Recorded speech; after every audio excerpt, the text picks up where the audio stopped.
Sebelumnya, Assalamualaikum warahmatullahi wabarakatuh.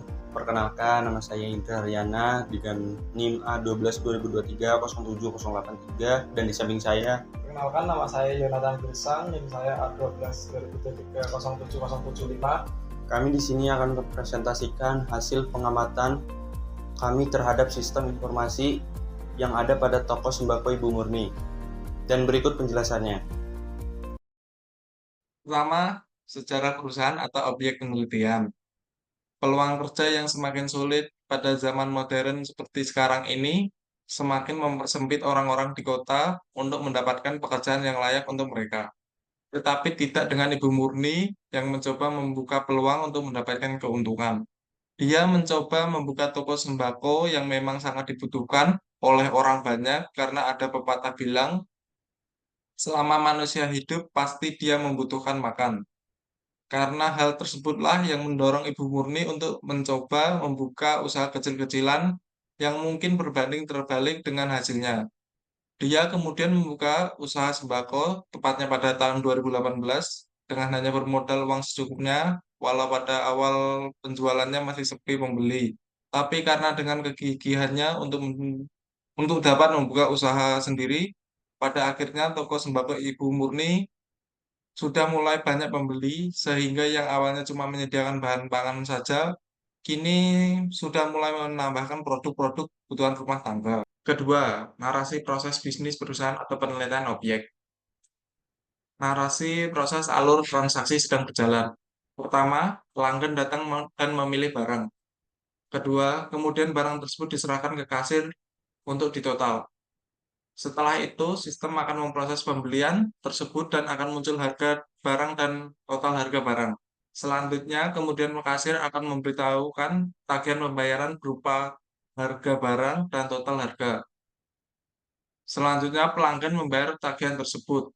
Setelah pembayaran diselesaikan, transaksi akan dimasukkan ke dalam laporan keuangan lewat nota pembelian tadi, sehingga pemilik toko juga akan sempat mengetahui transaksi tersebut dari laporan keuangan yang diupdate oleh sistem setiap harinya. Sehingga kemungkinan terjadinya kecurangan dari karyawan maupun pembelian akan lebih terminimalisir. Narasi proses alur transaksi usulan. Pertama, pelanggan membayar tagihan tersebut. Kemudian setelah pembeli melakukan pembayaran, pembeli akan mendapatkan nota dari kasir. Selanjutnya, transaksi tadi juga akan dimasukkan ke dalam laporan keuangan lewat nota atau nota pembelian tadi, sehingga pemilik toko juga akan dapat mengetahui transaksi tersebut dari laporan keuangan yang diupdate oleh sistem setiap harinya. Sehingga kemungkinan terjadi kecurangan dari karyawan maupun pembeli akan lebih terminimalisir. Setelah itu, laporan keuangan yang sudah ada kemudian akan disimpan ke dalam data store toko. Narasi proses alur pembukuan sedang berjalan.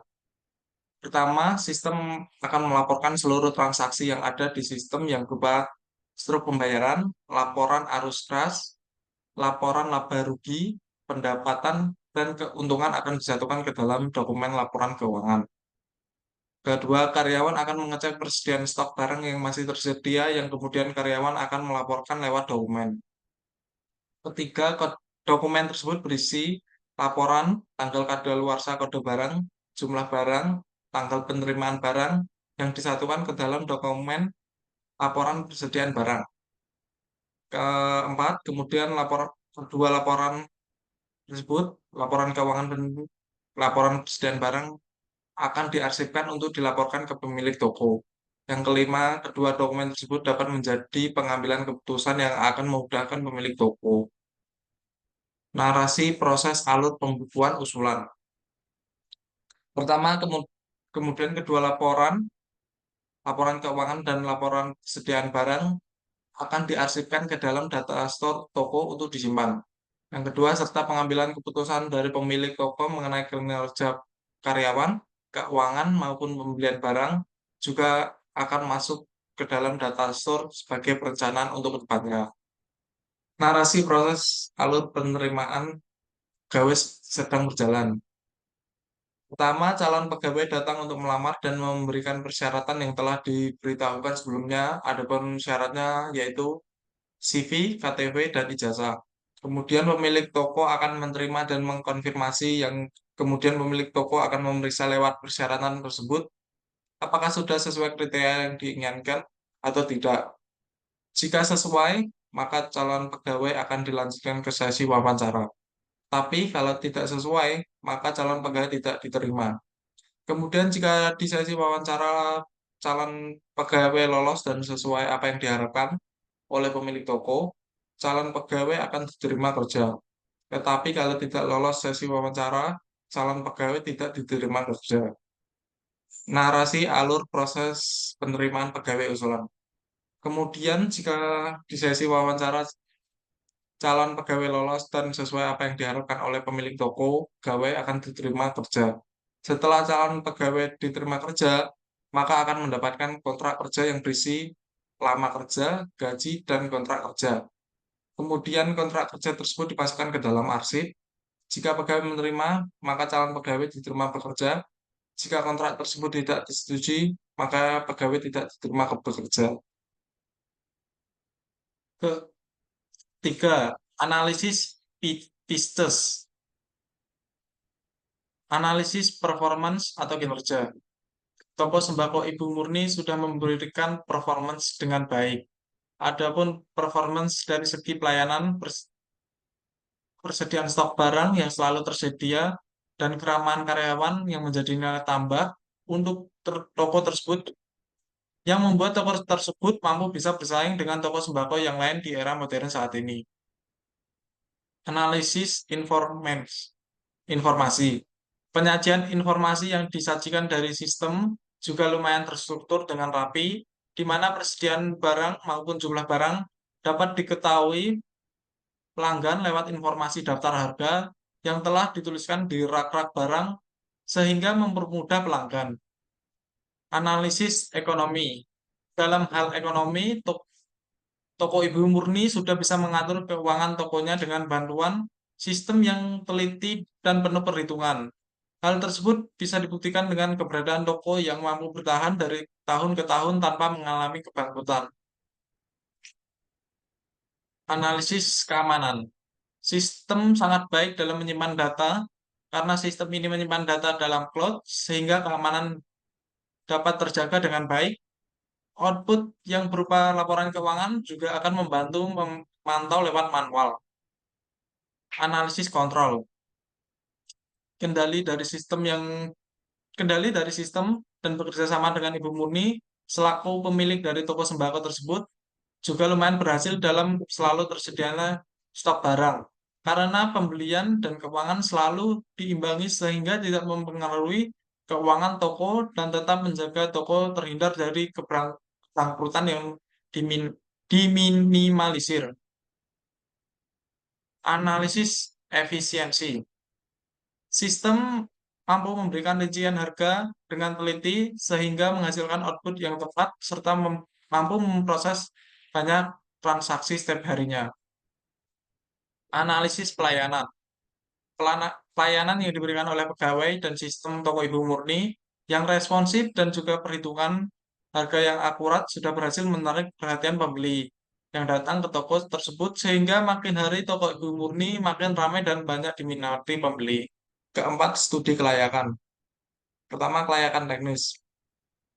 Teknologi yang digunakan sudah lumayan memenuhi kekurangan dari toko, serta sistem tersebut sudah relevan untuk menutupi kekurangan atau masalah yang sering terjadi, dan dengan penggunaan website atau tools tambahan seperti cloud dapat meningkatkan kinerja dari sistem yang sudah ada, serta dengan pengoperasian sistem yang mudah sehingga mempermudah karyawan dalam menjalankannya. Dua, kelayakan operasional. Dari aspek teknis, pengoperasian sistem yang mudah serta penambahan tools yang mampu meningkatkan kinerja dari sistem.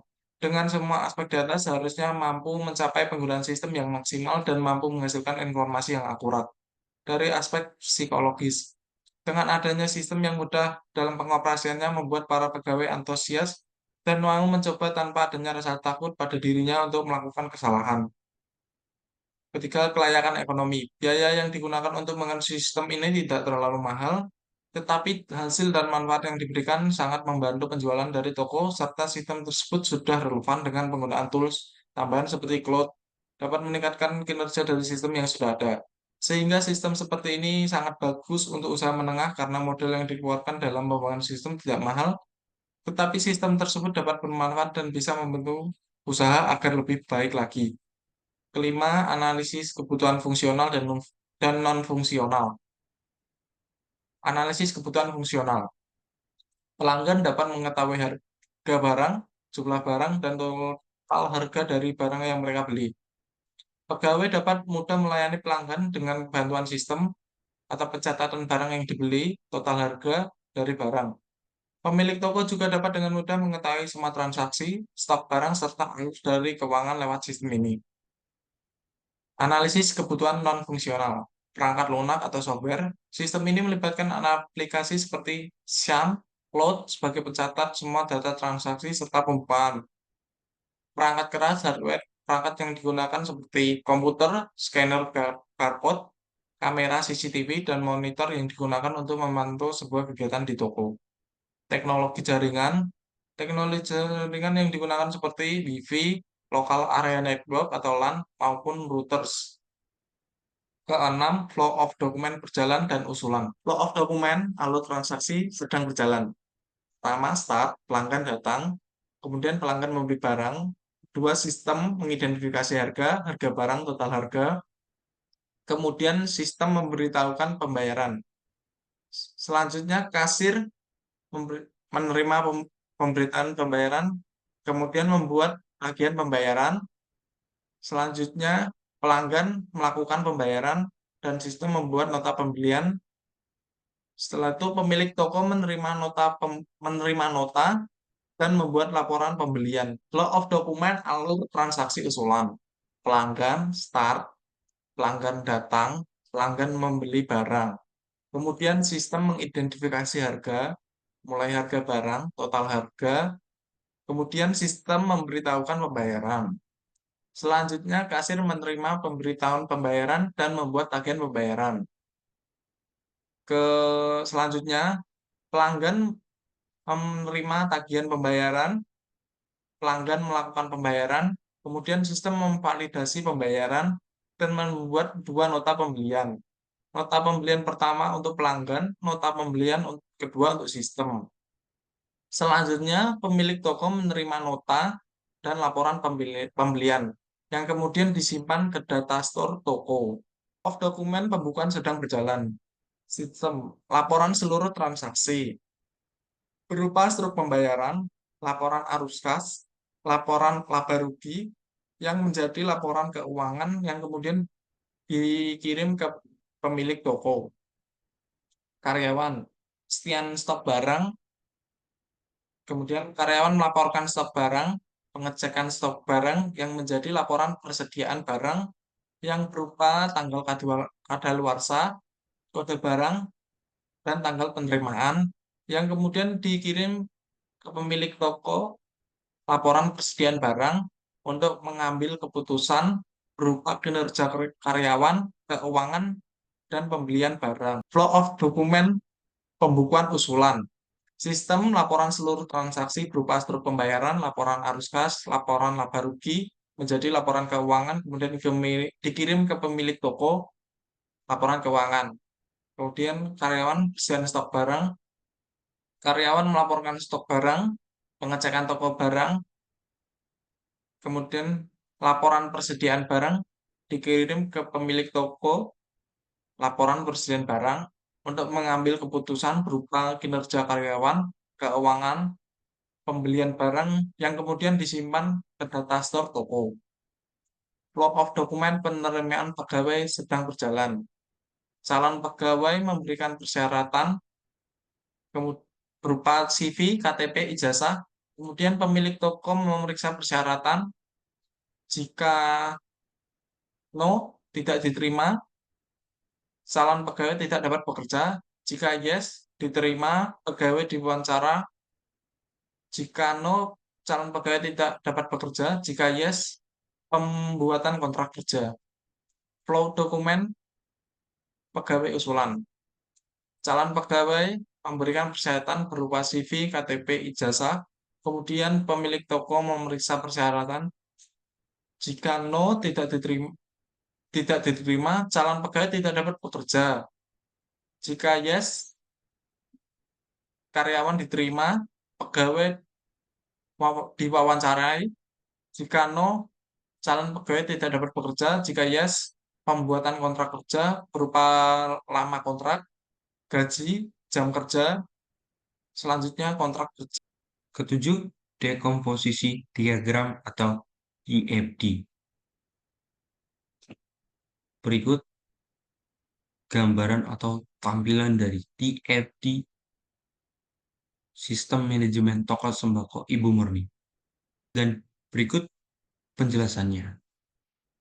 Dekomposisi diagram level 0 yang terdiri dari 0.1 pendataan, 0.2 transaksi, 0.3 stok barang, dan 0.4 pembukuan.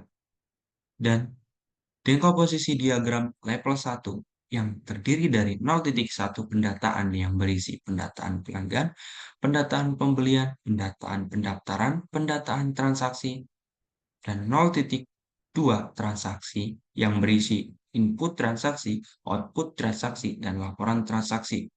Dan 0.3 stok barang yang berisi input stok barang, pengecekan stok barang, dan laporan stok barang. 0.4 pembukuan yang berisi pembukuan transaksi, pembukuan pembelian, pembukuan stok barang, dan pembukuan pelanggan. Kedelapan, desain Cortex diagram. Berikut tampilan atau gambaran dari desain Cortex diagram Sistem Manajemen Toko Sembako Ibu Murni. Dan berikut penjelasannya. Penjelasan diagram Cortex.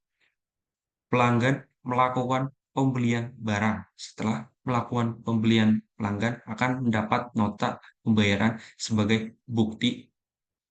Dari proses pembelian tadi, data pelanggan akan tersimpan ke sistem bersamaan dengan masuknya proses pembelian. Proses pembelian barang menghasilkan data pembelian yang akan diproses oleh sistem. Hasil dari proses ini berupa laporan pembelian yang akan diterima oleh kasir dan pemilik toko sebagai laporan pembelian. Selain sistem akan mendapat data dari transaksi yang terjadi berupa data transaksi yang kemudian kasir akan mendapat laporan transaksi yang menjadi output dari data transaksi tersebut. Jika semua transaksi dari pembelian barang sudah tercatat, yang kemudian jumlah barang di toko akan terus berkurang seiring dengan transaksi pembelian yang terus terjadi sehingga sistem akan mendapat data barang yang berupa catatan aktivitas in-out-nya barang, transaksi yang terjadi sehingga menghasilkan output berupa laporan persediaan barang. Pemilik toko akan mendapat laporan pembelian, laporan transaksi, laporan data pelanggan, dan laporan persediaan barang dari semua aktivitas jual beli di toko. Pegawai gudang juga mengambil peran sebagai penyuplai data barang yang tersedia di gudang. Kesembilan, data flow diagram level 0 dan level 1. Data flow diagram level 0. Data pelanggan dan data pembelian akan masuk ke dalam proses pendataan yang akan mendapat output berupa data pembelian yang akan diterima oleh kasir serta akan dikirimkan juga ke proses transaksi, serta data pelanggan yang akan disimpan ke dalam data store pelanggan, serta dikirimkan ke proses pembukuan dan juga ke proses transaksi. Kemudian, proses pendataan dari inputan berupa data pembelian serta data pelanggan yang akan menghasilkan output berupa data pembelian yang akan dikirimkan ke kasir, yang kemudian kasir juga akan ini terlalu giras, bro. Kesembilan, data flow diagram level 0 dan 1. Data flow diagram level 0. Data pelanggan dan data pembelian akan masuk ke dalam proses pendataan yang akan mendapat output berupa data pembelian yang akan diterima oleh kasir serta akan dikirimkan juga ke proses transaksi. serta data pelanggan yang akan disimpan ke dalam data store pelanggan, serta dikirim ke proses pembukuan dan juga proses transaksi. Kemudian, proses pendataan dari inputan berupa data pembelian serta data pelanggan yang akan menghasilkan output berupa data pembelian yang akan dikirimkan ke kasir. Yang kemudian kasir juga akan memberikan data pembelian tadi ke proses stok barang guna untuk mengetahui apakah barang tersebut tersedia karena sebelumnya di data barang telah dikirim dari petugas gudang terlebih dahulu, serta dari inputan berupa data pembelian dan data barang tadi akan menghasilkan output berupa data barang yang kemudian data tersebut disimpan ke data store barang lalu dikirimkan ke proses transaksi. Setelah itu, data pembelian dari proses pendataan tersebut akan dikirimkan ke proses transaksi serta disimpan ke dalam data store pembelian yang akan dikirimkan ke proses pembukuan. Setelah data transaksi dikirimkan ke kasir, data transaksi akan menghasilkan nota pembayaran dari proses transaksi tersebut yang kemudian akan diberikan ke pelanggan sebagai bukti transaksi. Kemudian, data transaksi yang tadi juga akan disimpan ke dalam data store transaksi yang akan disimpan ke dalam proses pembukuan. Setelah semua data berupa data pembelian dan data pelanggan, data transaksi, serta data barang dari karyawan gudang yang masuk ke dalam proses pembukuan, kemudian akan menghasilkan output berupa laporan transaksi, laporan pembelian, laporan data pelanggan, dan laporan persediaan barang yang kemudian dikirimkan ke pemilik toko maupun kasir.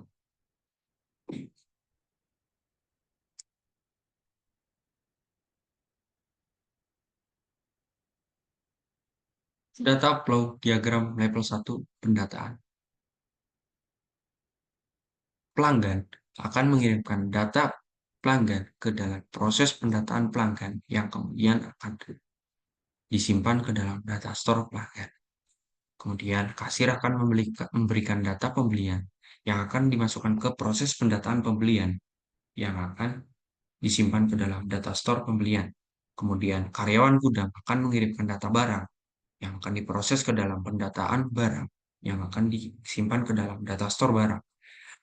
Dan kasir akan mengirimkan data transaksi ke dalam proses transaksi untuk disimpan ke dalam data store transaksi.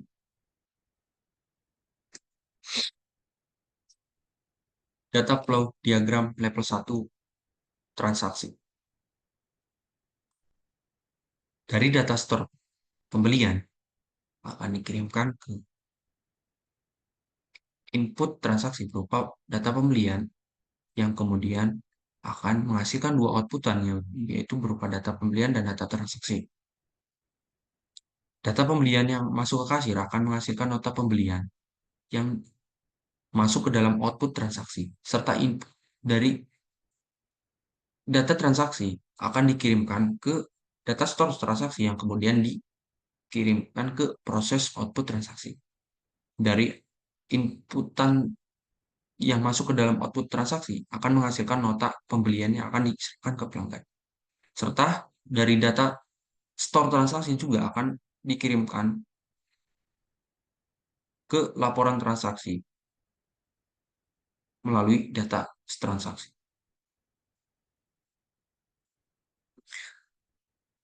Data flow diagram level 1 stok barang. Kasir akan mengirimkan data pembelian ke proses input stok barang. Serta karyawan gudang juga akan mengirimkan data barang ke proses input stok barang. Namun, karyawan juga akan mengirimkan data barang ke proses pengecekan stok barang. Dari inputan stok barang, dari kedua inputan berupa data barang dan data pembelian akan menghasilkan output berupa data barang yang kemudian disimpan ke dalam data store barang. Dari data store barang tersebut juga akan dimasukkan ke proses pengecekan stok barang, dan juga dari data store barang juga akan dikirimkan ke proses laporan stok barang yang akan menghasilkan laporan persediaan barang yang dikirimkan ke kasir. Data flow diagram level 1 pembukuan. Dari kasir akan menghasilkan akan mengirimkan data transaksi ke proses pembukuan transaksi yang menghasilkan laporan transaksi yang untuk dikirimkan ke pemilik toko. Kasir juga akan mengirimkan data pembelian yang diproses ke dalam pembukuan pembelian yang akan dikirimkan ke kasir melalui laporan pembelian. Serta data stor barang juga akan mengirimkan data barang ke proses pembukuan stok barang yang akan menjadi laporan persediaan barang yang dikirimkan ke pemilik toko. Serta data stor pelanggan juga akan mengirimkan data pelanggan yang ke proses pembukuan pelanggan yang menghasilkan data laporan dan data pelanggan yang dikirimkan ke pemilik toko. Desain database. IRD relationship antar tabel. Tabel barang yang berisi kode barang sebagai primary key, nama barang, harga barang sebagai atribut tambahannya, dan tabel karyawan gudang ID yang berisi ID karyawan yang berisi ID karyawan yang berupa primary key, kode barang, nama karyawan, alamat karyawan, nomor HP karyawan sebagai atribut tambahannya akan melakukan pengecekan lewat tabel pengecekan yang berisi kode barang dan ID karyawan sebagai primary key dari kedua tabel tersebut. Serta tabel karyawan gudang juga akan mengirimkan ke tabel transaksi lewat ID karyawan karena merupakan primary key dari tabel tersebut. Serta tabel pelanggan yang berisi ID pelanggan yang berupa primary key-nya serta nama pelanggan, alamat pelanggan, email pelanggan yang berupa atribut tambahannya akan mengirimkan ke tabel transaksi melalui ID pelanggan sebagai primary key-nya.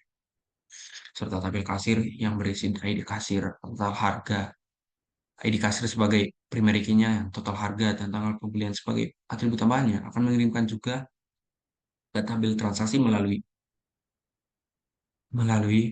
ID kasir yang berupa primary key dari tabel tersebut.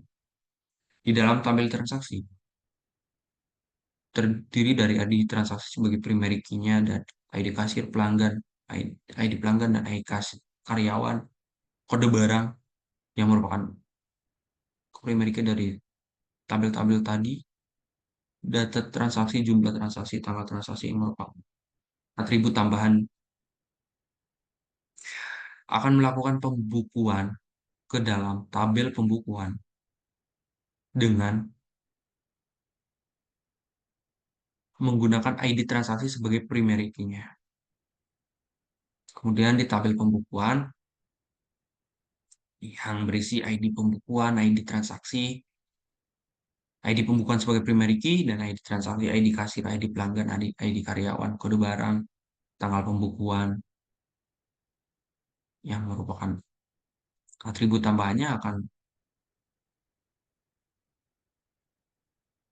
melakukan laporan dengan tabel pemilik toko yang berisi ID owner sebagai primary key-nya dan ID pembukuan, ID transaksi kode barang, ID kasir, ID pelanggan nama owner, email owner yang berupa atribut tambahannya akan melakukan laporan melalui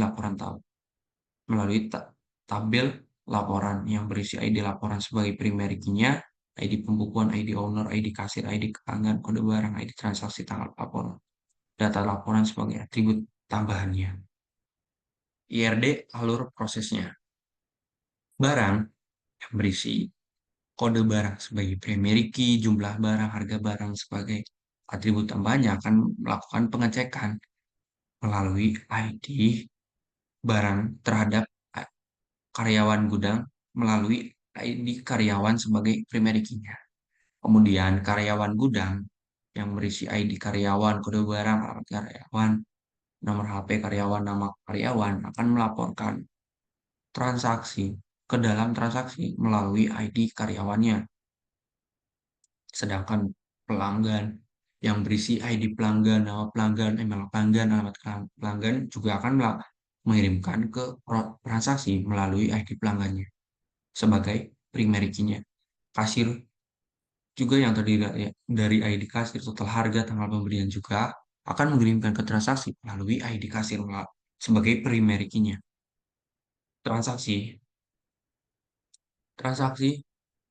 yang berisi ID transaksi, data transaksi, jumlah transaksi, tanggal transaksi, ID kasir, kode barang, ID karyawan, ID pelanggan sebagai atribut tambahannya dan juga ID kasir sebagai primary key-nya akan melakukan dan mengirimkan ke pembukuan, serta pembukuan yang berisi ID kasir, ID transaksi, ID karyawan, tanggal pembukuan, kode barang, ID pelanggan. Sebagai atribut tambahannya akan melakukan laporan melalui ID pembukuan yang menjadi primary key dari pembukuan tersebut. Serta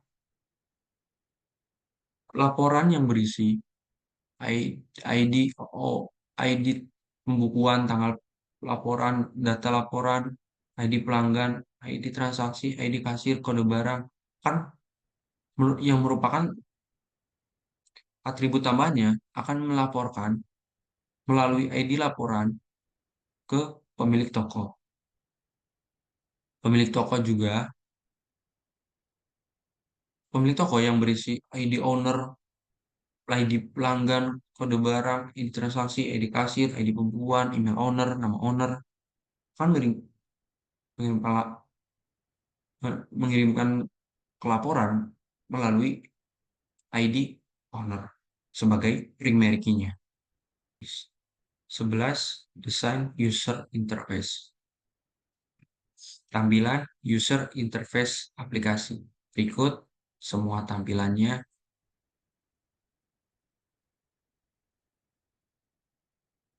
dan berikut penjelasannya. Tampilan awal aplikasi. Berikut tampilan awal aplikasi yang kami buat untuk toko sembako Ibu Murni. Tampilan login akun. Di bagian ini, user dapat membuat akun dengan memilih login dengan beberapa pilihan yang tersedia di dalam tampilan tersebut. Tampilan beranda aplikasi. Di bagian ini, user dapat mulai bisa berbelanja dan memilih banyak produk yang dibutuhkan, serta dapat melihat beberapa produk dari pengelompokan lewat fitur kategori yang disediakan. Tampilan keranjang atau checkout. Di bagian ini, user dapat membeli, cek, atau men-checkout produk, serta dapat memilih jumlah produk lewat fitur jumlah produk yang dibeli dan juga dapat membatalkan pesanan jika terjadi kesalahan dalam inputan pembelian. Kemudian, user juga dapat melihat jumlah, subtotal pembelian, diskon, dan total pembayaran. Tampilan profil akun. Di bagian ini, user dapat mengedit foto profil seperti di bagian ini, user dapat mengedit profil seperti ganti foto profil, serta dapat mengakses beberapa fitur yang tersedia dari notifikasi pembelian sampai sejarah transaksi, serta dapat mengganti dan mengamankan akun lewat fitur keamanan. Tampilan setting aplikasi. Di bagian ini, user dapat menggunakan fitur untuk menunjang keamanan akun melalui privasi dan dalam transaksi yang dilakukan lewat fitur yang banyak sehingga dapat memudahkan user dalam menjalankan aplikasi serta tersedia bahasa yang dapat diganti-ganti sehingga dapat bermanfaat bagi orang banyak. Ke-12, rencana implementasi atau Gantt chart.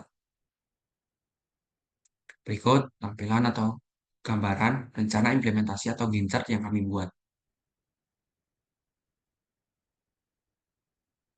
Dan berikut penjelasannya. Minggu ke-1 dan 2 di bulan April, kami gunakan untuk menemui dan mewawancarai objek guna untuk mendapat apa saja dan bagaimana asal-usul serta identitas dari objek tersebut. Minggu kedua dan ketiga, kami gunakan untuk menyusun data yang kami terima dari objek dan mulai merancang analisis features, studi kelayakan, dan analisis fungsional dan non-fungsional dari data yang kami peroleh. Dan di minggu ketiga dan 4 serta minggu 1 di bulan Mei, kami gunakan untuk membuat FOD atau flow untuk dokumen yang sedang berjalan maupun usulan. Minggu ke-1 dan kedua di bulan Mei kami gunakan untuk membuat dekomposisi diagram, dan kemudian di minggu kedua dan ketiga di bulan Mei kami gunakan untuk menyusun diagram vortex dan DFD data flow atau data flow diagram level 0 dan level 1 yang kami peroleh dari analisis FOD yang kami buat sebelumnya. Minggu keempat dan minggu ke-1 di bulan Juni kami gunakan untuk membuat desain database dari aplikasi yang kami buat. Dan di minggu kedua dan ketiga di bulan Juni kami gunakan untuk membuat tampilan dari user interface dari aplikasi yang ingin kami buat serta beberapa tools pendukungnya. Serta di minggu keempat serta menjadi minggu penutup kami gunakan untuk membuat jadwal Gantt chart atau perancangan implementasi. Sekian presentasi dari kelompok kami, kurang lebihnya mohon maaf. Wassalamualaikum warahmatullahi wabarakatuh.